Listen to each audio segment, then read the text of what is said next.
लोगों की इतनी जुर्रत हमारे बीच में आ गए। जेल जाते वक्त ये हथकड़ियां तुम दोनों के हाथों में होंगी। आखिर तुम हो कौन? हम कौन होते हैं बे?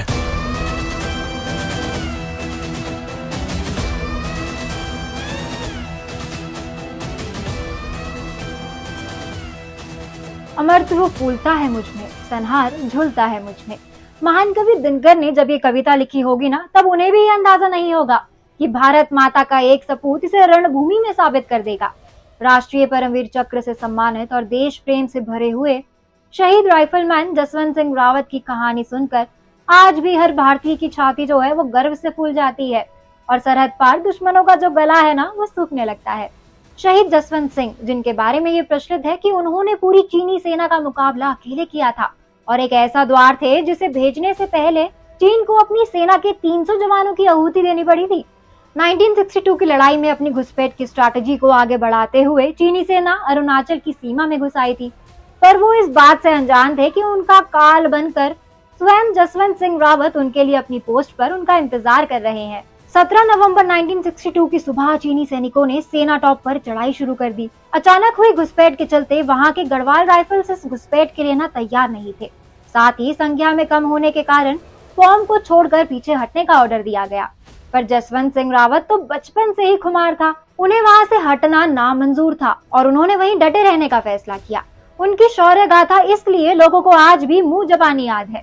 चीनी सेना पहले भी इसी पोस्ट पर 3 बार हमला कर चुकी थी, पर हर बार भारतीय सेना के आगे उसे मुंह की खानी पड़ी थी। जसवंत सिंह इस बार न अकेले थे, पर इस बात से भयभीत नहीं थे। पर जब भारतीय जवानों से भयभीत चीन के सैनिक डर के कारण अभी भी ना धीरे धीरे कदम आगे बढ़ा रहे थे। उनके इसी डर को देखकर जसवंत ने थोड़ी थोड़ी दूरी पर राइफल्स पोजीशन कर दी और बार बार अपनी जगह बदल बदल कर फायर करने लगे। चीनी सिपाही उन खतरों से निपटने के लिए व्यस्त हो गए जो वहां पर कभी थे ही नहीं। 72 आवर्स यानी कि 3 दिन तक चली लड़ाई में जसवंत सिंह भूख प्यास भूलकर भारत माता के लिए लड़ने में लग गए। कहा जाता है कि उनकी भक्ति से प्रभावित होकर अरुणाचल की 2 लड़कियां सेला और नूरा उनके साथ लग गई थी। इन दोनों का सेना से ना दूर दूर तक का कोई नाता नहीं था, पर यह जसवंत सिंह का मात्र प्रेम था जिसकी वजह से ना वो भी अपने आप को रोक ना पाई। 300 सिपाही मारे जा चुके थे और सामने से हुए हमले में ना सेना भी मारी जा चुकी थी। जसवंत सिंह तब भी बहादुरी से लड़ रहे थे, पर जब नूरा जसवंत सिंह के लिए खाना लेने निकली ना तो उसे चीनी सैनिकों ने पकड़ लिया। ना चाहते हुए भी उसे भारतीय पोस्ट का ये सीक्रेट बताना पड़ा।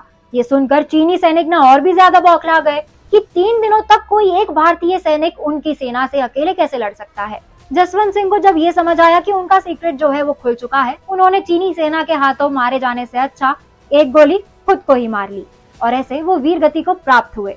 ये भी कहा जाता है कि इतने पर जब चीनी सैनिकों का मन नहीं भरा तो उन्होंने बहुत बर्बरता से जसवंत सिंह का सर धड़ से अलग कर दिया।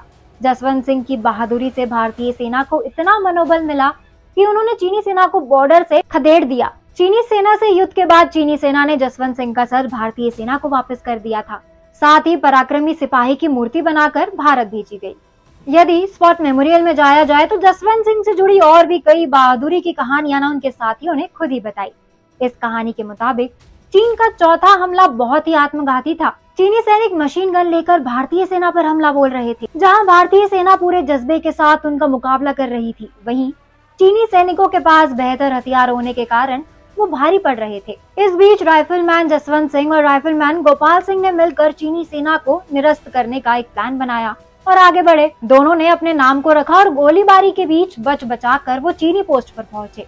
उनकी मशीन गन को खराब करने के बाद उन्होंने आगे बढ़कर चीनियों पर ग्रेनेड से हमला किया और इस पूरे ऑपरेशन में गोपाल सिंह शहीद हो गए और उनकी और राइफलमैन जसवंत सिंह की हिम्मत और देशभक्ति के कारण एक बार फिर भारतीय सेना ने चीनी सेना को पीछे खदेड़ दिया। अरुणाचल के इस इलाके का नाम अब जसवंतगढ़ रख दिया गया है। ऐसे ही जाबाज जवान की कहानी होने वाली है फिल्म जवान की। आज के लिए बस इतना ही। अब मैं पूर्णिमा लेती हूँ आप सभी से इजाजत। ये वीडियो पसंद आया हो तो इसको लाइक और शेयर करें, साथ ही सब्सक्राइब करना ना भूलें बॉलीग्राज स्टूडियोज को।